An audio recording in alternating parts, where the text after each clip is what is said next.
Meia Hora da Seguridade é o nosso encontro semanal aqui na TV Floripa, toda terça às 19h30 ou às quintas-feiras com reprise às 21h30. Você também pode ver de qualquer lugar do Brasil através do www.tvfloripa.org.br às terças-feiras 19h30 e quinta 21h30. Também agora uma novidade, né? Nossa produção está colocando no YouTube. Você busca lá, entra no YouTube, busca Meia Hora da Seguridade, vai achar o nosso canal onde você vai ter os nossos programas. Hoje a gente vai falar aqui com Jaqueline Leite. Tudo bem, Jaque? Como é que está? Muito Tranquila? prazer, sempre muito tranquila. Então claro. Tá bom.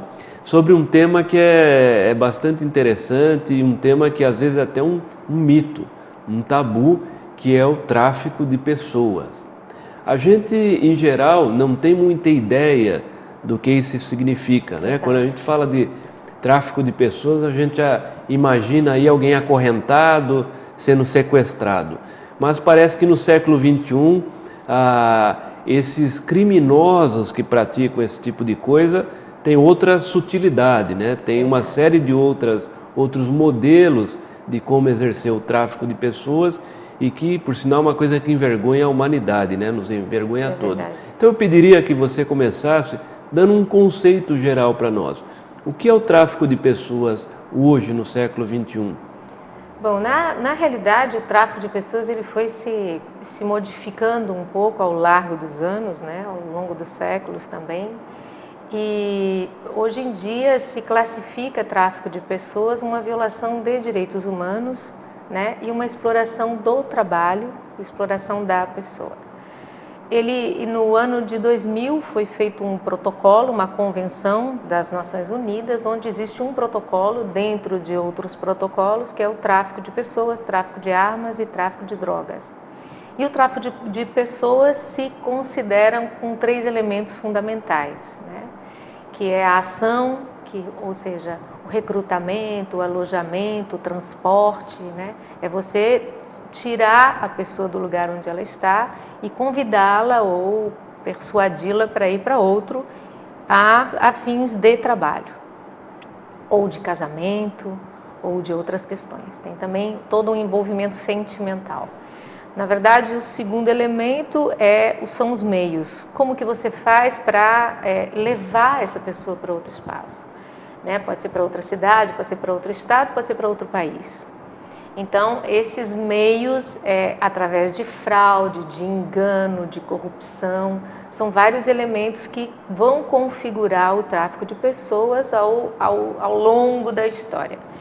E quais são as finalidades do tráfico de pessoas? As finalidades exploração do trabalho, exploração sexual comercial, remoção de órgãos. Isso tudo são questões que não é somente para a questão da prostituição, porque muitas pessoas acham que o tráfico é especialmente de mulheres e especialmente para a prostituição.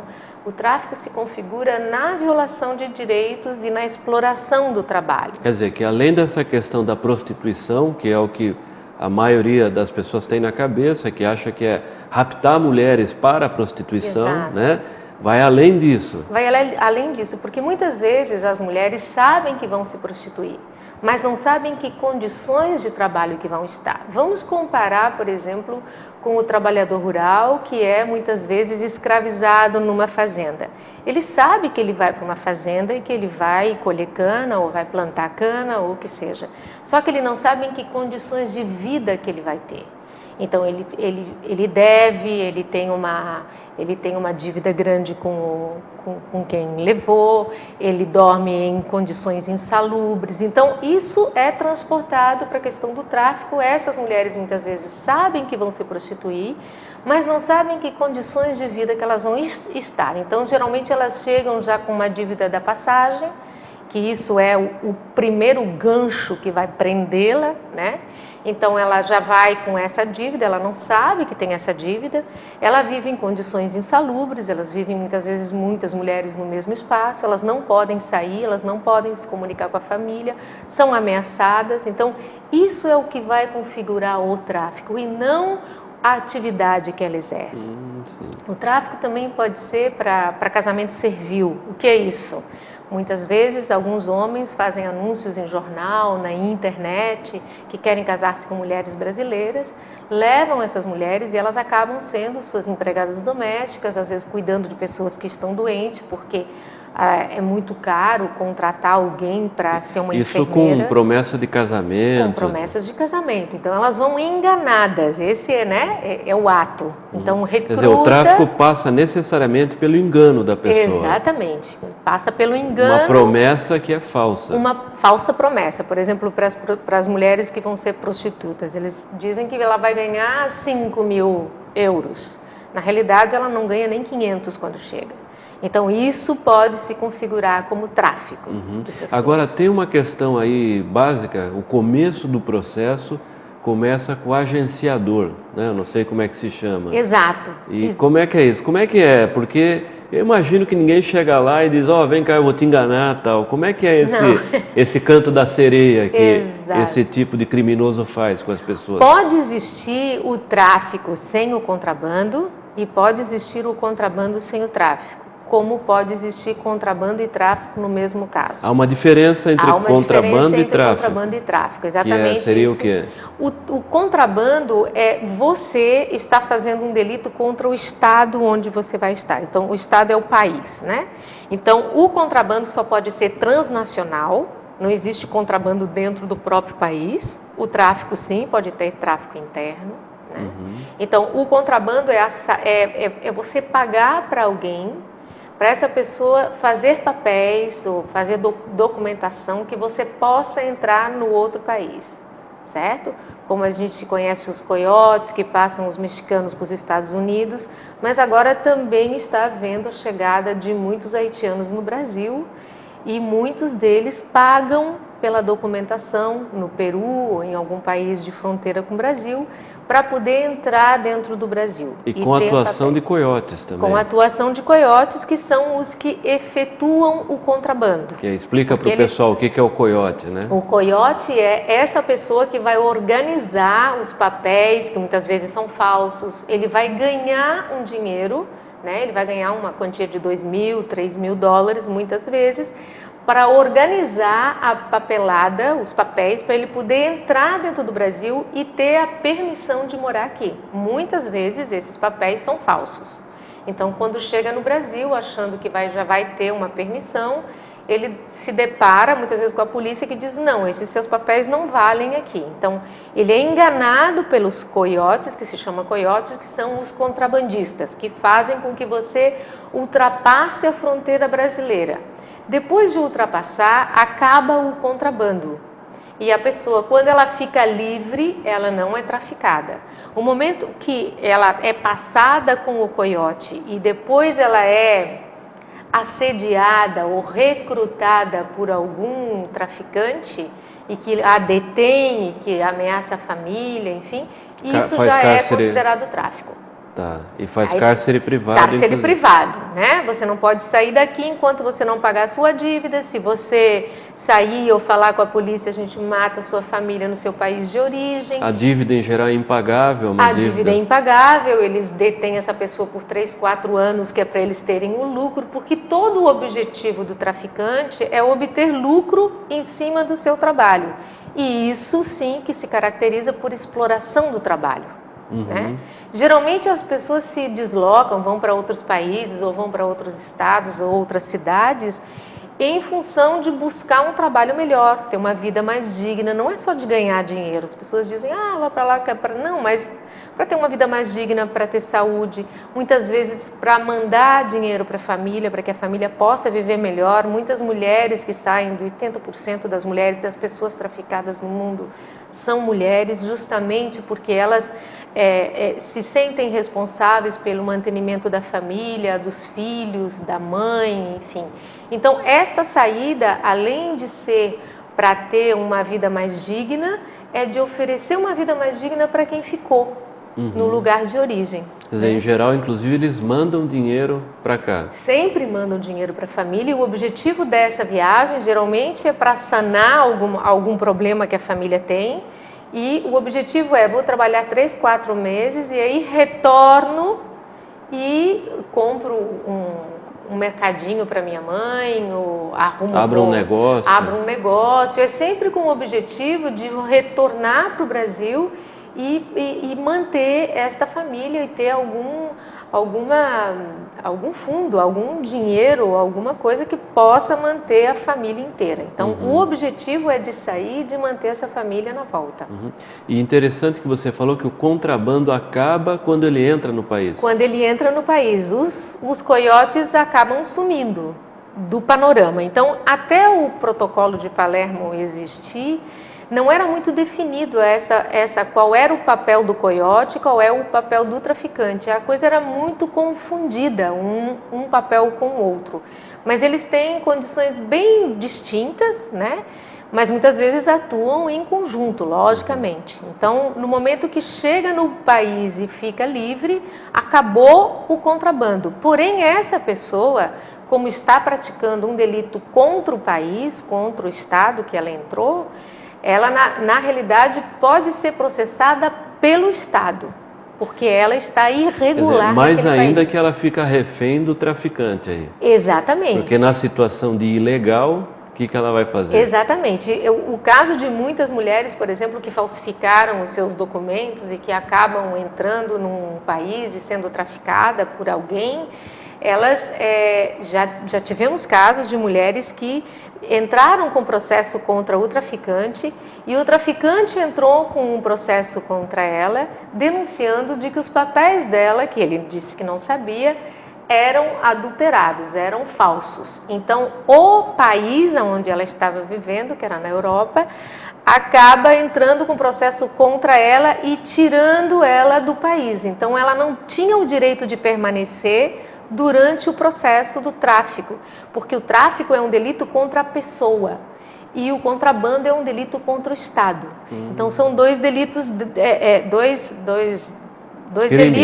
crimes totalmente distintos um do outro. Porque contra a pessoa, esse é de natureza distinta. Sim. Mas que pode estar no mesmo englobado, acoplado na mesma situação com a mesma pessoa. Ok.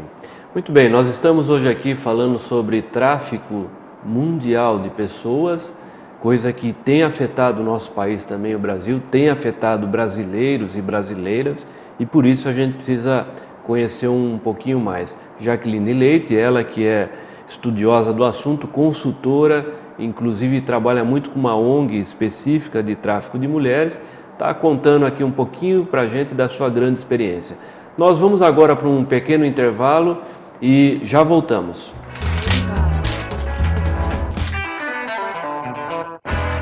A CONTAC, Confederação Nacional dos Trabalhadores da Alimentação, ligada à CUT, e a Regional Latino-Americana da UITA, apresentam o Programa de Treinamento sobre a NR36.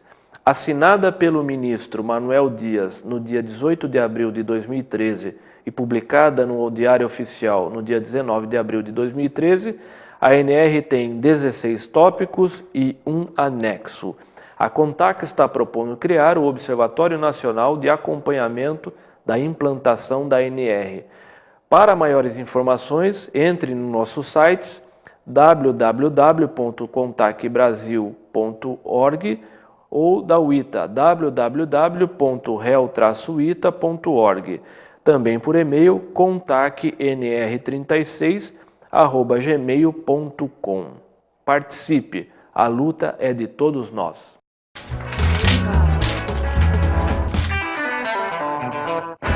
Meia hora da seguridade. Voltamos agora discutindo o tema de tráfico de pessoas, né, no mundo, que é uma chaga ainda na humanidade. Infelizmente, isso é uma realidade. E hoje nós estamos aqui com a Jaqueline Leite e ela está contando um pouquinho para nós da sua experiência. No começo do programa você tinha falado, então, que não eram só essa situação de prostituição, né? Exato. Mas também ampliava para a questão de trabalho, que se trafica pessoas para trabalho, e até para tráfico de órgãos. Órgãos, exatamente. Como é que funciona especificamente esta questão dos órgãos? A questão do tráfico de órgãos ela é bem mais complexa, porque para você extrair um órgão, você tem que, na realidade, para ele custar o preço que dizem que que é negociado com 30 mil dólares, 40 mil dólares, você teve que primeiro ter a certeza de que o órgão que você está negociando é um órgão compatível. Compatível. Quer dizer, aquele rim tem que ser compatível com o rim do receptor. Além de compatível, tem que ser um rim saudável, né? Então, para isso, logicamente que exige um conhecimento médico, exige um procedimento médico dentro de um espaço. Conhecimento prévio e pós também, porque para fazer transplante não é qualquer hospital. Exatamente. Então, tanto para retirar o órgão quanto para deslocar esse órgão para quem vai, né, é bastante complexo. O assunto também se complica um pouco, porque na realidade quem está comprando esse órgão, né, existe todos os atravessadores que se chama no meio, nesse ínterim, desde que sai de um corpo e vai entrar dentro de outro. Porém, na realidade, como é que você vai comprovar que o rim que eu recebi era seu? Primeira coisa, né? O rim pode ser transplantado por uma pessoa, não sei, em Israel e ter saído do Brasil. Então, como você comprova que esse rim foi retirado e foi colocado na outra pessoa? E outro porém também que há uma discussão é que quem está comprando o rim é o criminoso, né? Sim. Essas pessoas que fazem o procedimento podem dizer que não sabem que esse rim foi comprado, ele só está fazendo, né, o procedimento cirúrgico médico e que não tem muita nada a ver com a questão. Ele não sabe de nada. Então, comprovar esse trajeto desse órgão, dessa remoção, é que é o complexo, porque não tem testemunha, digamos assim, muito provas, né? Provas, né? Mas, por exemplo, então o tráfico de órgãos, a pessoa sempre recebe alguma coisa, o doador? Ou tem caso não de sempre, não rapto sempre. internacional aí? Não sempre. Outro problema também que se discute é que se o doador, entre aspas, está recebendo dinheiro, ele está na realidade vendendo. E o que impede você de vender uma parte do seu corpo, se é que o corpo lhe pertence? Então são várias questões de que não se tem muitas provas, a não ser aquelas pessoas que são tiradas, às vezes, que contam de um shopping, não sei o quê, que quando acorda está sem nada, enfim.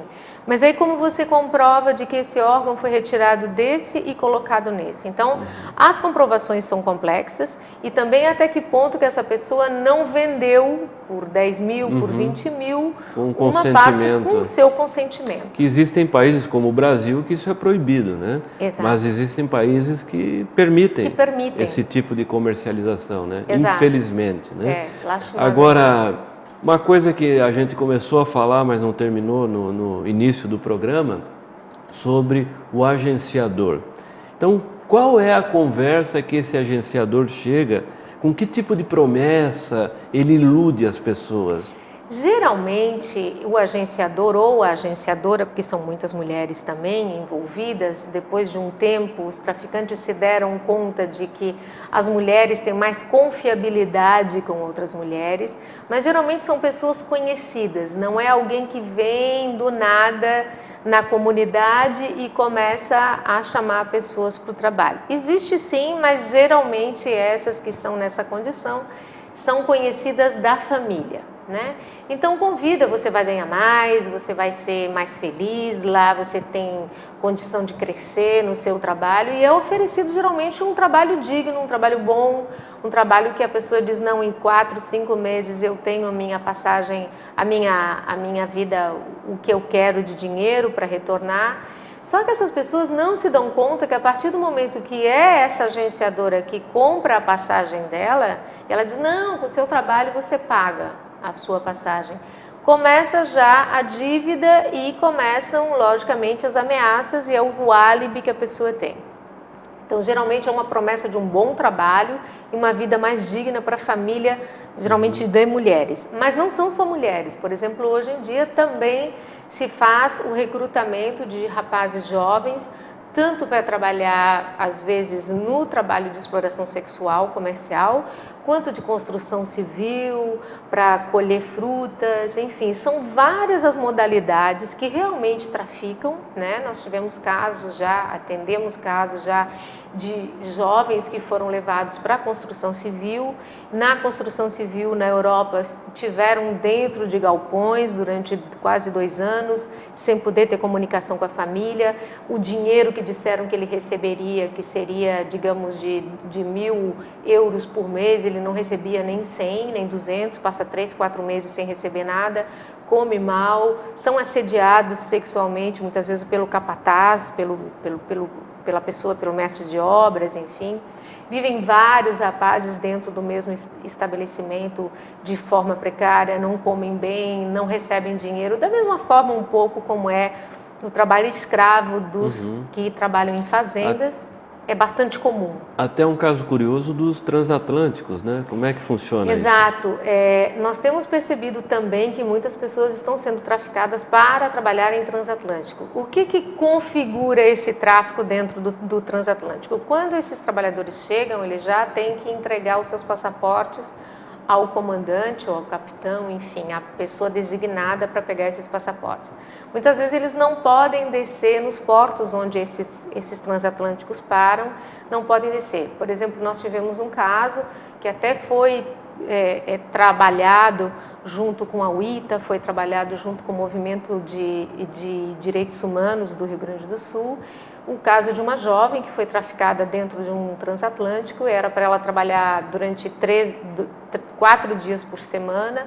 Então a proposta era trabalhar 4 dias por semana e ganhar tantos euros.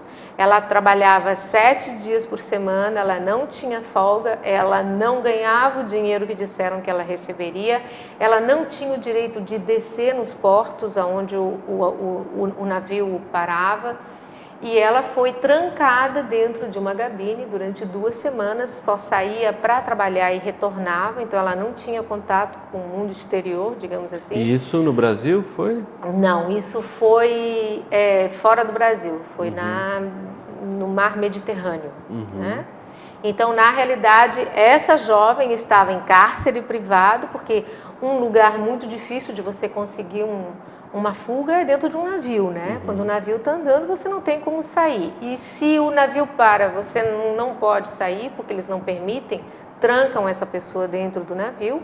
Isso se configura tráfico porque foi um engano. Era para trabalhar 4 dias, ela trabalhou 7, então a exploração do trabalho, muitas horas exaustivas. Ela trabalhava como dançarina, ela não trabalhava como prostituta, mas ela é um trabalho exaustivo. Então, não é só esse caso da bailarina, mas também são pessoas que vão trabalhar como garçom, como camareiras. Essas pessoas trabalham dentro desses navios às vezes 12, 13, 16 horas por dia, né? Então isso é fora do padrão, digamos assim, das leis de trabalho. O problema é que quando você está fora, o que agrava a questão dos transatlânticos é que geralmente a bandeira do navio é de um país, a empresa que trabalha, que te contrata para trabalhar no navio é de outro país, e às vezes você assina o seu contrato em outro, que não é nem o seu e nem da bandeira. Quer dizer, sobre que legislação então, você está... Exatamente, você fica sem amparo legal, né? Só se você atraca num porto, e aí é o país daquele porto, é a legislação daquele país é que vai atuar, e mesmo assim tem que ter digamos, uma fiscalização do local, né? Para entrar dentro do navio e saber em que condições que esses trabalhadores estão. E geralmente isso não é feito, porque o navio chega, passa um dia em cada cidade e depois ele sai. Então, a facilidade que o traficante tem para os trabalhadores de navio é um bom recurso e é um excelente ganha dinheiro. Eles ganham muito dinheiro com relação aos transatlânticos, porque a pessoa fica confinada e vai depender... Super explorada, porque trabalha muitas horas, não recebe o que tinha que receber, tem dificuldades de manter contato com a família, e isso, claro, pode se configurar como tráfico. Ok. Nós estamos chegando ao fim do nosso programa, hoje aqui com a Jaqueline Leite, ela que tem toda uma história, uma super especialização nesse tema de tráfico de pessoas e tem feito um trabalho espetacular, contribuindo, né, para que a gente esclareça cada vez mais isso e para que a gente deixe para a história passada, né? Vamos superar. A humanidade não precisa viver com essa vergonha. E então, rapidamente, Jaqueline, eu queria que você deixasse seu recado final para os nossos sindicatos. É um tema muito complexo, nosso programa é muito visto por sindicalistas, militantes sindicais. O que você diria aos nossos sindicatos?